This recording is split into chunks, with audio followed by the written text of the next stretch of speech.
Ciao a tutti, mi chiamo Rebea, benvenuti sul mio canale. Did you like that little bit of Italian? I hope I got it all right. Anyway, welcome to my channel. My name is Rebea Bailey and I make videos about Italy because I currently live in the north of Italy, a city called Torino, and I'm from the UK, a city called Manchester. So, let's get to this video.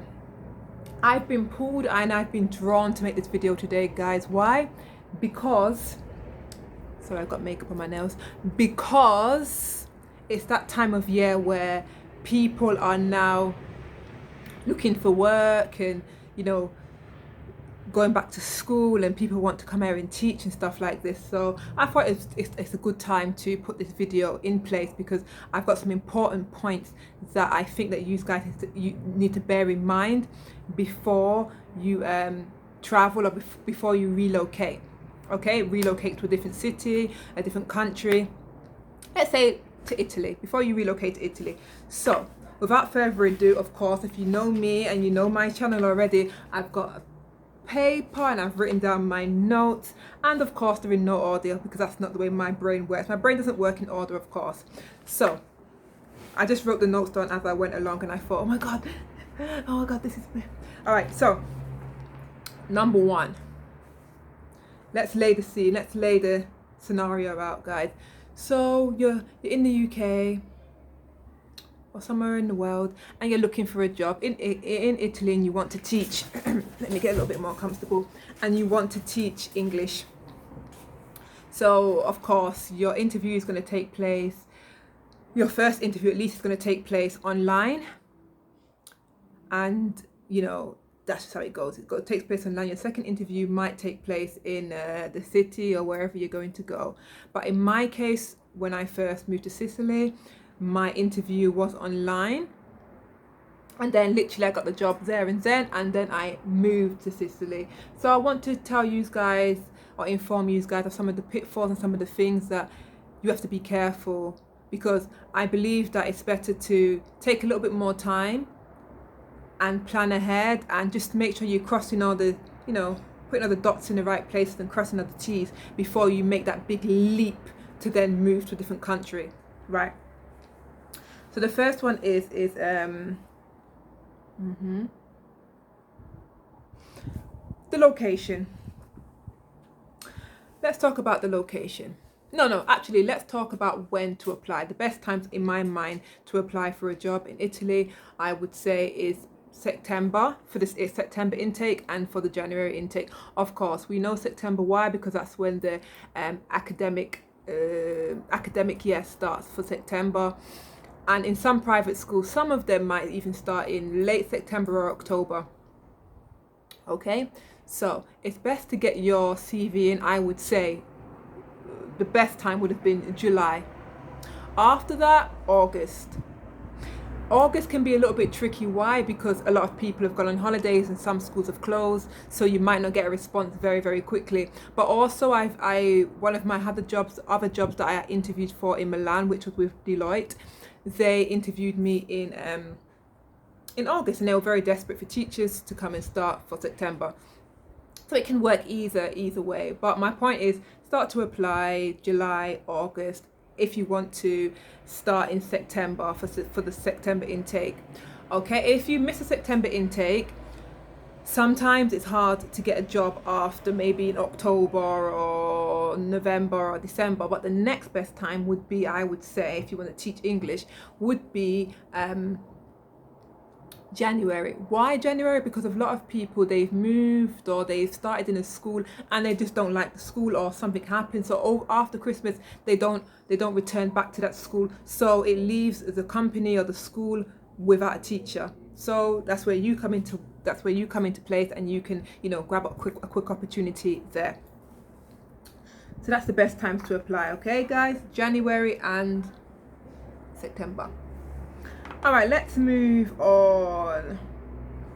All right, saying what I just said, don't feel rushed. Okay, it's easy to feel rushed by some of these schools because some of them are in a state of desperation. They rush you to move quickly. Both my jobs rushed me a little bit, especially the first one. I was rushed to move to Sicily for my job there, and because I rushed and I was in a little bit, I could say a place of a little bit of, not say desperation, but even maybe, okay, let's say desperate. Rebecca was desperate. I leaped before I engaged my mind properly, and I thought the process through, and I went to the job in Sicily, only to find that it wasn't what I was expecting, and also it just wasn't the best fit for me. So I would just say, if they rush you and they're like, okay, come next week, book your ticket, when you're going to book your flight, because they do put a lot of pressure on you. They'll be like, book your flight, come on, when you're coming, blah, blah, blah, blah, blah, blah. And in fact, all three, any school that I've interviewed with in Italy did the same thing to me. They put a bit of pressure on me. So I would just say to you, just take time to think about it. Say, excuse me, just give me some time just to think this through, and let me just make sure everything is right for me, and let me write down some questions that I might have for you. And don't be scared to do this, guys. You're not going to lose the job, because whatever is for you is going to be for you. That is just the bottom line. And this also sets a tone with the teacher of the school that you're not one to be pushed and shoved around. All right, you have it just shows a little bit. You see how I'm putting my shoulders back? It just shows that you're not desperate, and you know, you like to think through, and you can't be bullied. It just sets a precedent for the way that they're going to treat you. Believe me. All right, if you're like this, okay, when I'll do anything for you, and if you're like that in the beginning, sometimes some people might take advantage of this. So say to them, oh, okay, this sounds great, the job offer sounds fantastic, please, okay, give me 24 hours to think about it, give me 10 minutes just give me some time to think about it. All right, so that's my next point for you guys. I've got a feeling that this might run into a second video, because I've got a lot of pointers here for you guys. All right, the next thing is chase. You might find that you apply for a school in Milan, or English speaking company that needs teachers, and you don't hear anything back from them. You might have spoken to them in July and they said to you, call me back in August. You called them back in August, but nothing. You sent them an email in August, but nothing. Don't worry, guys, don't take it personal. This happens. This is probably literally happened to two or three of the jobs that I've had here. I've had to chase them. I sent them my email, no response. They've said to me, come back. They've not followed up. Okay, so what you need to do is, don't be shy. Send your email over, call them, send another email, and most of the time they're like, oh God, oh yeah, sorry, I forgot, oh sorry, oh, they've got some excuse why they didn't get back to you. All right, so don't be scared. Follow up. You have zero, niente to lose. Let me take that off the list. Chase. Right. Next one we're going to talk about is accommodation. You might find that some of these jobs, I remember when I was looking for some jobs in Lecce, Puglia, Bari, and the surrounding, in the north area, they were offering accommodation. A lot of them was offering accommodation with the job. And also when I went to Sicily, with my package also included accommodation. All right, so it was the easier option. You're like, oh my gosh, I'm gonna get accommodation, I don't need to think about accommodation. They offered you an apartment. Of course, out of your salary you have to pay for the apartment. Don't get it twisted. But this is a big but. You have to be mindful. If the job doesn't work out for you, guys, you're going to lose your job, and you're going to also lose your accommodation. It happened to me. I didn't end up liking the job. I lost the job, and I lost my accommodation. And guess what I had to do? In the end, I had to go basically back home. I went to Barcelona, but if that didn't happen, I would have to go back. I would have to have gone back home. So that happened to me, and it's just not a good look to lose both. Okay, if you start a new job, but then you also have but then you don't like it, you can always apply for another job. But what happened to me was, I didn't like the job, and I knew that I had to think very, very quickly at the time. I don't like this job, I need to look for another job. So I looked for another job in Palermo, because I told you this was in Sicily. I looked for another job in Palermo, and whatever. The manager found out that I was looking for other work. She didn't like it, and then there was this all sorts of nonsense started to happen, guys. I'm sure I told you guys about this in one of my other videos, so check out one of my other videos, or I'll link it above with the story of my teaching experience from hell. So yeah, and it's really, really stressful when you're in a different country and you don't like your job, and also your accommodation is attached to it. It's just so much stress because you have to literally look for the two things. So I'd advise you guys to be mindful of this. And I don't know what's the way around. All you can do is just use your judgment and have some money set aside for just in case you don't like this accommodation or you don't like the school, that you can then go and rent another apartment somewhere else. And this is also going to tie into my next point, where your school is. If you get a school, for example, in a village in Sicily, okay, for example, or a town outside of Torino, and that's pretty much the only school there, if it doesn't work out for you guys at that school, guess what you're going to have to do?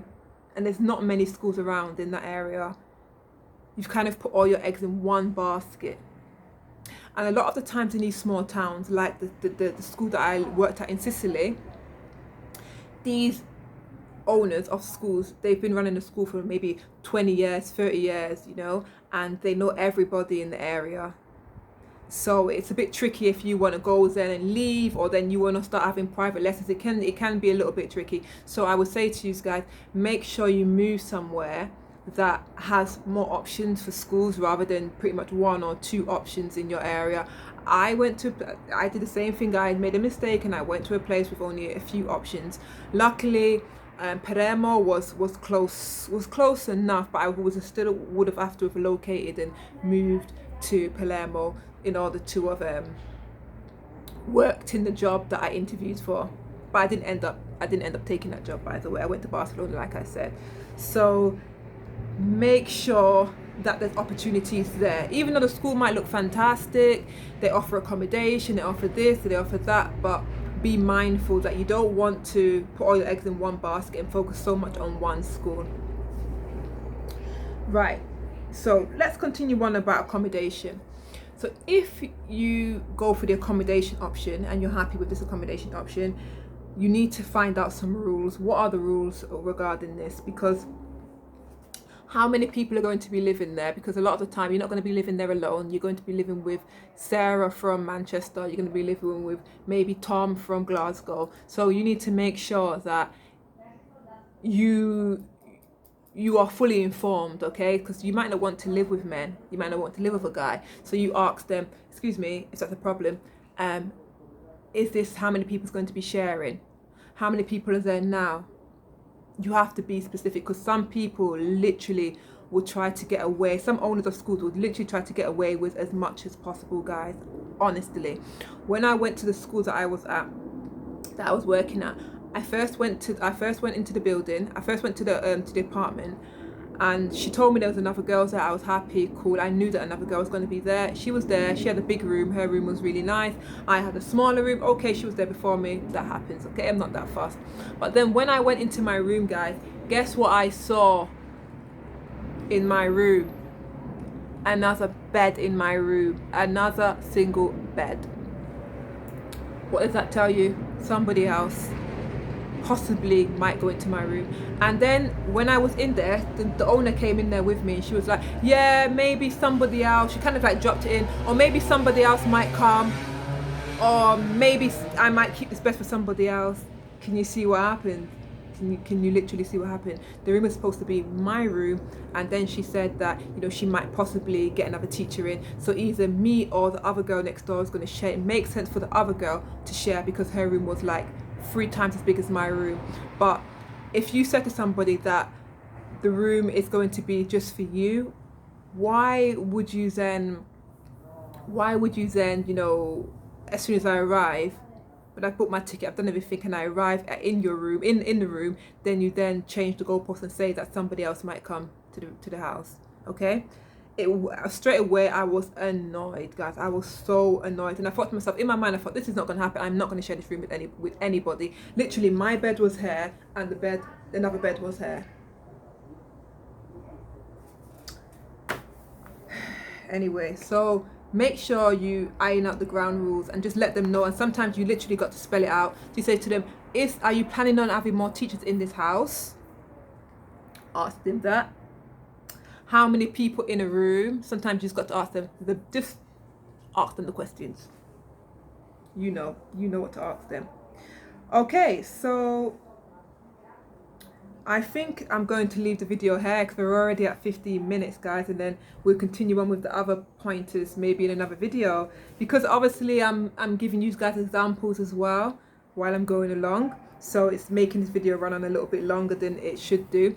But be mindful of accommodation, be mindful of the area that you're going to go in, don't limit yourself, ask questions. Also, while I'm talking about that, in terms of the rent, ask questions about the rent. How much is the rent? Do I need to pay this? Do I need to pay that? Just make sure that you are clear on everything. Maybe even ask, if anything was to happen and my contract was terminated, will I be able to live here for a month, or are you going to throw me out straight away? Another question is to ask, so of course we're dealing with this COVID situation. If we was to have another lockdown, what would happen? Would I still have a place to live? Because obviously you can't pay me and there's going to be no students. Would I still have a place to live, or would I have to go back home? Yeah, those are very, very good, valid questions to ask, guys, honestly. How much are you going to pay me all of my salary, or are you going to deduct the rent from the salary? Does it include bills, or does it not include bills? Ask, is there hot water in the house? In my house where I stayed in, there was no hot water, guys. The water was like, it was lukewarm at best. And also with me, my landlord, she lives close by, but the owner of the school, which is the landlord, she lived close by, but her husband worked next door, guys. Worked next door to my apartment. So my apartment was there, and his door was there, and he had his office. I think he was a doctor, and he had his office here.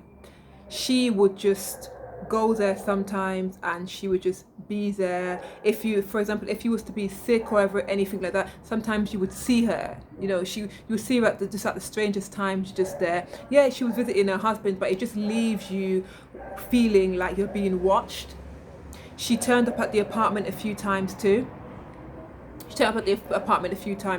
came in with the other girl who lived there for whatever reason, maybe to fix the hot water, or to do this, or to do that, or to do this, or to do this. And sometimes some owners, or just some people, owners of apartments, I find, like to blur the boundaries, and they sometimes like to come in when they're not supposed to come in. And like I said, her husband worked next door, so it was just really difficult. It was just, you can imagine how challenging it was, and she was quite an overbearing lady in general, so it just felt like I felt owned. Anyway, that's not what the video is about. So for the next video, I will continue on with my tips. Okay, all right, so ciao for now. Watch part 2. Bye. Like and subscribe.